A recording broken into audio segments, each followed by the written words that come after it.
Meus irmãos, estamos de volta com a segunda parte do nosso comentário sobre um futuro próximo. Depois de tê-los apresentado as referências, os livros que aqui mencionei, entre pastor Elinaldo Renovato, pastor Abraão de Almeida e também o ilustre professor Saulo Soares, com este grande livro, grande tema escatológico, a grande tribulação, o palco do anticristo. Ainda paralelo a essas informações, eu tomei por base de ler alguns livros importantes, como George Orwell, 1984. Esse livro é um livro muito bom e ele parece-me que funciona como uma indicação futurística também. Foi escrito em 1944, com o título 1984, e quando a gente lê esse livro, ele parece muito atual em relação ao que ele escreve aqui. É bom você ler para entender basicamente que estamos no tempo do fim e o que a Bíblia nos fala e que esses autores aqui estão revelando está consubstanciado, não diria que a Bíblia ela se sobressai pela divina profecia que ela é dada, mas os livros vai deixando a realidade mais próxima de nós, que temos conhecimento bíblico, e também daqueles que não têm. Um outro livro também é do próprio George Orwell, que é A Revolução dos Bichos. É um livro que eu aconselho a qualquer um de nós estarmos levantando essa leitura para entender melhor o tempo em que vivemos em relação à sociedade, em relação às ações ideológicas, em relação às questões políticas, que você vai vendo que há um encaixe e onde as Sagradas Escrituras se confirmam. Tá? Então vamos ao que não interessa. Deixa eu pegar a minha Bíblia aqui e vamos tratar sobre o ponto que lhes convidei a pensar, que é um futuro próximo. Bem, de logo eu observei a questão do Apocalipse 13, e se alguém estiver com a Bíblia em mãos ou à mão, vamos conferir comigo aqui. Apocalipse 13. Observe o que diz o primeiro versículo. E eu pus-me sobre a areia do mar e vi subir do mar uma besta que tinha 7 cabeças, 10 chifres, e sobre os chifres 10 diademas, e sobre as cabeças um nome de blasfêmia. A besta que vi era semelhante ao leopardo, e os seus pés como os de urso, e a sua boca como de leão. E o dragão deu-lhe o seu poder e o seu trono, e o grande poderio. E vi uma das suas cabeças com ferida de morte, e a sua chaga mortal foi curada, e toda a terra se maravilhou após a besta. E adoraram o dragão, que deu à besta o seu poder, e adoraram a besta, dizendo: quem é semelhante à besta? Quem poderá batalhar contra ela? Eu vou apenas tratar desses versículos aqui como algo introdutório, porque também eu quero observar que, olhando para Daniel, capítulo 7, se você tiver uma Bíblia, é importante você observar que lá em Daniel, no capítulo 7 de Daniel, você vai começar a observar uma semelhança, do que disse Daniel e do que está vivenciando João, aqui no capítulo 13. Observe, lá no capítulo 7, Daniel está tendo a visão de 4 animais, ou seja, é um simbolismo que a Bíblia vai mostrar já aqui no Antigo Testamento, com voz no Novo Testamento. Observe, a partir do versículo de número 1, 7. E no primeiro ano de Belsazar, rei da Babilônia, teve Daniel na sua cama um sonho e visões de sua cabeça. Escreveu logo o sonho e relatou a suma das coisas. Versículo 2. Falou Daniel e disse: Eu estava olhando na minha visão de noite, e eis que os 4 ventos do céu combatiam no mar grande. Observe a relação de mar aqui, Daniel e também do Apocalipse. Os 4 animais grandes, diferentes um dos outros, subiam do mar. Observe que é a mesma condição de visão de João. Vamos lá, o primeiro era como um leão e tinha as asas de águia, e olhei até que eles foram arrancadas as asas, e foi levada da terra e posto em pé como um homem, e foi-lhe dada um coração de homem. Ou melhor, foi-lhe dado um coração de homem.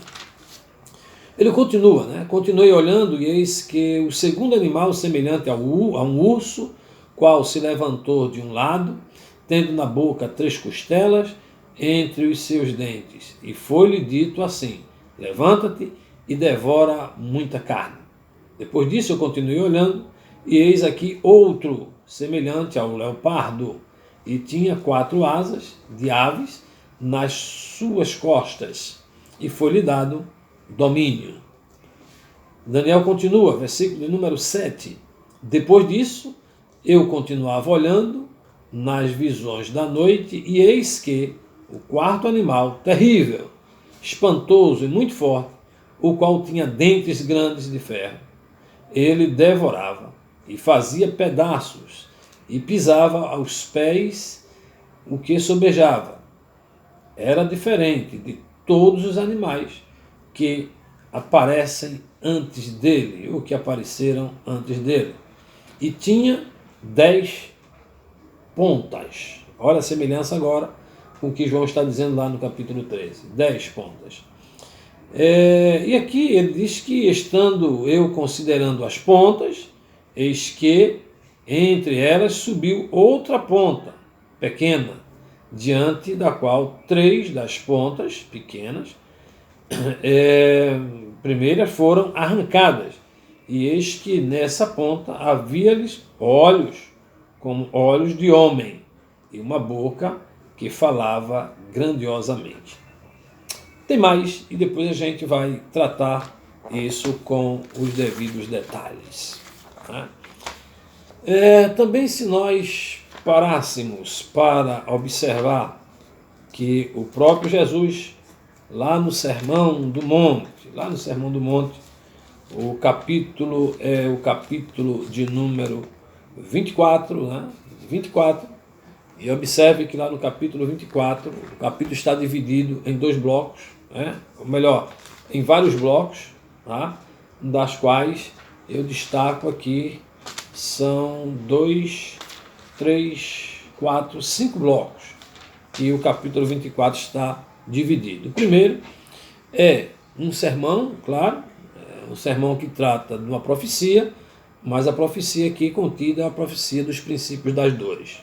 Pois bem, a segunda parte do sermão, Jesus vai tratar não mais de um princípio, mas vai tratar da grande tribulação. É uma sequência, ele vai dividir o sermão, o capítulo 24, o sermão dividido em vários fragmentos, tá? Em várias porções. A terceira, Jesus vai falar sobre a vinda do Filho do Homem, uma sequência bem lógica para ser pensada. Aí, quando ele chega a falar da vinda do Filho do Homem, ele vai exortar a vigilância. Tá? Olha, se aproxima esses eventos, os dias finais se aproximam, então Jesus ele convida a uma reflexão, exorta a vigilância. Daí ele traz à tona uma parábola, e essa parábola dos 2 servos. Isso é importante analisar aqui, porque os dias do fim estamos vivenciando mesmo. Tá? Então, quando olhamos para Daniel capítulo 7, e esse é, sem sombra de dúvida, o texto que chamamos, né, de fonte da escatologia. Tudo está provindo de lá, e é interessante dizer que é tão verdade o que estou a dizer, que o próprio Jesus, quando abordou no capítulo 24, no versículo de número 15, que fala da grande tribulação, Ele diz: quando, pois, virdes que as abominações e a desolação de que falou o profeta Daniel no lugar santo. Quem lê, entenda. Então, observe que Jesus vai fazer referência a Daniel quando vai tratar sobre os dias do fim. Tá? Então, para entender o dia dos fins, precisamos olhar de forma mais serena para Daniel. Bem, o caso é que nós vivemos, e é isso vivenciado por todos nós, um tempo de instabilidade, um tempo de incertezas, um tempo de ocupação prévia, para não usar o termo preocupação, para não utilizar o termo preocupação, né? Então, a instabilidade social, a instabilidade política, econômica e religiosa. Então, quanto às instabilidades, elas são incertezas, e essas caminham numa velocidade preocupante, nunca vista, né? Ou nunca prevista a velocidade que essas incertezas estão acontecendo. Parece que não existe uma direção, tudo é incerto. E que sentido a vida faz diante de tantas incertezas que nós vivemos? Isso é tão sério que, em decorrência das muitas adversidades, né, que aparecem no trajeto da vida, e as indagações que são feitas ecoam, né? Ecoam e sem respostas. Porque que pensamento temos do amanhã? Né? Há alguns escritores famosos da música brasileira que chegaram até a gravar, né, essas, em termos de melodia, perguntando como seria o amanhã. E tinham ainda a não resposta de tal ponto de dizer: olha, vai responder quem souber. Como ninguém sabe como será o amanhã, então ninguém respondeu. Tá? Então observe que, ao que nos parece, diante dessa situação que estamos vivenciando, né, há aqui uma indecisão, uma indefinição. Ninguém consegue responder normalmente a resposta que se coloca diante dos conflitos emocionais que vivemos. Então, o que resta? O que resta é que devemos entender que os dias do fim estão se aproximando. E, em virtude disso, o ser humano passa a ocupar-se previamente com algo que se tem uma probabilidade de ocorrência, ou seja, poderá ou não ocorrer. Então, existem fatos ou ocorrências que estão em nosso controle, é claro. Outras ocorrências estão no controle de Deus, unicamente no controle de Deus. Assim, aquelas ocorrências que têm uma relação direta conosco, que pode estar em nosso controle, a gente pode exercer controle sobre elas. As outras, não, está na mão de Deus, então Deus é quem rege a sua vontade permissiva, não é? Tanto a sua vontade permissiva, como a sua vontade geral aí. O que ele quer fazer, ele faz, e não precisa intervenção de ninguém. Ok? Então, este é o controle. Então, as coisas estão fora do nosso controle, está no controle de Deus, e Deus vai estar resolvendo segundo a sua maneira. Tá? Então, isto é verdadeiro. Então, observem que, quando nós olhamos estas informações, e nos voltamos aqui para o texto do Apocalipse 13, esse está voltado unicamente aos propósitos e desígnios de Deus. Deus controla o tempo nessa condição. Então, o texto de Apocalipse 13 é um texto que não pode ser tomado isoladamente. Tá? Ele deve ser visto à luz do profeta Daniel e as figuras de linguagem que são produzidas em certo paralelismo com Daniel, né?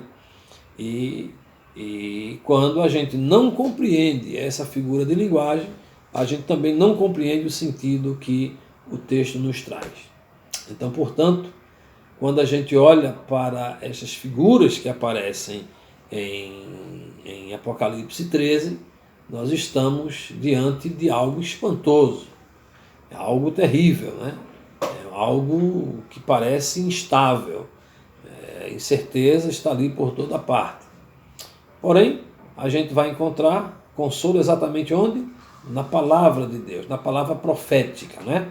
Isaías chega a dizer que não temas porque eu estou contigo, não te assombres porque eu sou teu Deus.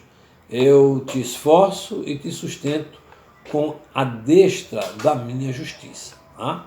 O apóstolo Pedro também nos orienta, na sua segunda carta, no capítulo 13, versículo 1 e 2, que devemos estar sempre exortados e, consequentemente, lembrados sobre o dia do fim, quando afirma: amados, escrevo-vos agora esta segunda carta, em ambas as quais desperto com exortação ao vosso ânimo sincero, para que vos lembreis das palavras que primeiramente foram ditas pelos santos profetas e no nosso mandamento como apóstolo do nosso Senhor Jesus Cristo.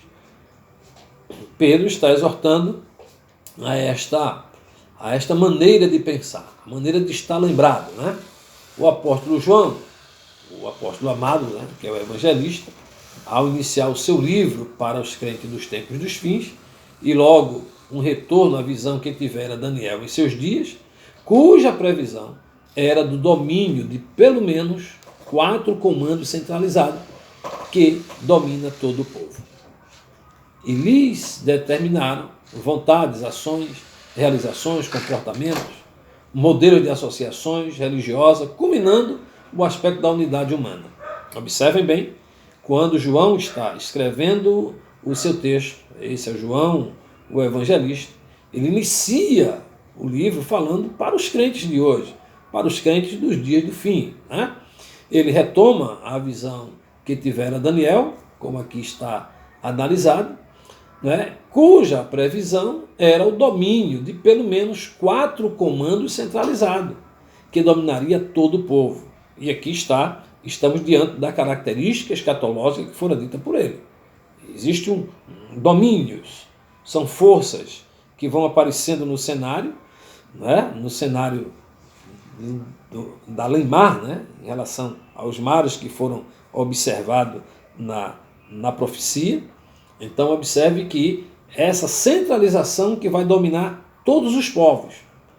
E observe, e vai dominar as vontades do povo. A vontade será a partir do domínio que João expressa aqui. Não só a vontade, mas vai dominar as ações, as realizações, vai dominar comportamento e modelo de associação religiosa, o que vai culminar com a unidade humana. O que aponta lá depois do apóstolo Paulo quando fala do governo geral do anticristo. Né? É um preparo. Pois bem, em Daniel há destaque para o reino da Babilônia. Babilônia, Medo-Persa, o Império Grego com Alexandre o Grande e, por fim, o Império Romano. Por isso que lhes fiz saber o livro, né, de Abraão de Almeida, Uma Profecia para o Dia de Hoje. Então, ele já também trata do aspecto de Roma, que é representado, e aqui, né, romano, e aqui que era representado por um leão com asas de águia. Esse era a Babilônia. A Babilônia tinha esse aspecto, né, de um leão, um leão alado, um leão com asas, né, que expressava o domínio. Observe que dentro da profecia de Daniel ainda temos aí o terceiro, né, o terceiro, e tem o segundo e o terceiro, né, de que Daniel vai estar falando aqui. Então, o leão com as asas, como já disse, representa a Babilônia. O segundo, o urso, né, com 3 costelas, e que representa os medos persas. E o terceiro, que é o leopardo, esse sim é o Império Grego, pela velocidade que conseguiu a sua tomada. E o último que ele fala, do espírito animal, que é terrível e espantoso, muito forte, por sinal, né? Muito forte, tinha grandes dentes de ferro, e observem aqui, 10 chifres. E esses 10 chifres está falando de autoridade, de poder, né? De sintonia com ideias, com ideologia, que vai montando o seu espaço, marcando os seus territórios. Estamos nos tempos do fim. Há um comando estranho invisível, covarde, silencioso, que trabalha no controle da população mundial. Observe que os países já não se autogovernam. Uma força oculta exerce o controle mundial da população. E de onde vem? Não sabemos. Não sabemos de onde vem. Não sabemos de onde vem ao certo, não é? Por que não sabemos de onde vem ao certo? Não sabemos porque estamos como se fora de alguns questionamentos, de alguns entendimentos, né? De alguns conhecimentos daquilo que ocorre fora do nosso domínio, fora da nossa convivência, né? Então, essas coisas são como que algo abstrato e que a gente não tem como relacionar essas forças, né? que vai de encontro aos nossos pensamentos e às nossas ideias. Tá? Então, observe que quando falamos que nós não sabemos, né, exatamente de onde vem, ao certo de onde vem, mas sabemos que essas forças estão exercendo, né, um estranho poder sobre a humanidade. Ou seja, exerce um controle, né, nesse silêncio, um controle sobre a população, exerce um controle mundial da população. Né? Por isso, fica difícil a gente extrair de onde vem tudo isso. Né? Só que esses detalhes passam desapercebidos por muitos. É de muito estranhar o fato de muita manipulação de verdades hoje. As verdades estão sendo manipuladas quase que constantemente. Logo, a gente desperta essa ideia de que esse tempo do fim está chegando.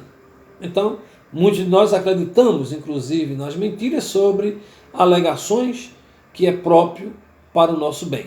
Né? Esses entravezinhos que aparecem de forma sutil, silencioso. Tá? Então é preciso que nós colocamos uma espécie de pano de fundo para a atualidade vivida. Né? E esse pano de fundo a gente pode vivenciar muito claro no momento em que está estabelecida uma pandemia, né? Por exemplo, que parece ser a maior de todos os tempos. Tá? Mas a questão aqui não é a pandemia.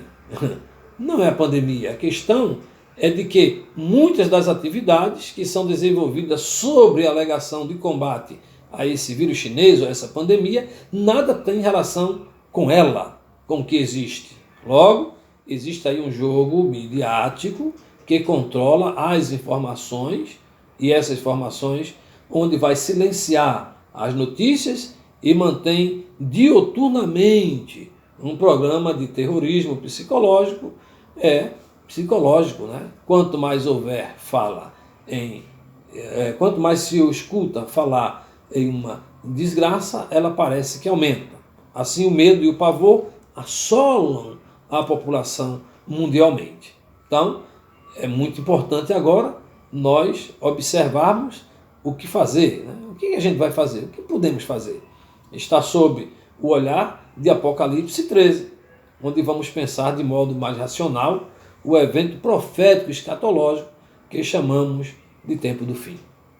Na próxima intervenção, nós vamos estar esclarecendo essas ideias, e aí, quando eu falo aqui, só para fechar, é bom que a gente lembre isso, quando eu falo de George Orwell e 1988, do livro aqui, eu estou exatamente dentro de uma configuração, e quem lê o livro vai se sentir exatamente dentro do livro no tempo que nós estamos vivendo, ok? Então, o nosso segundo momento teológico está por vir, nós aguardamos a sua participação. Dê seu like, converta em mais likes com outras pessoas, faça a sua inscrição no canal se ainda não é inscrito e vamos observar o panorama. Estamos vivendo os dias do fim. Que Deus em Cristo vos abençoe. Amém.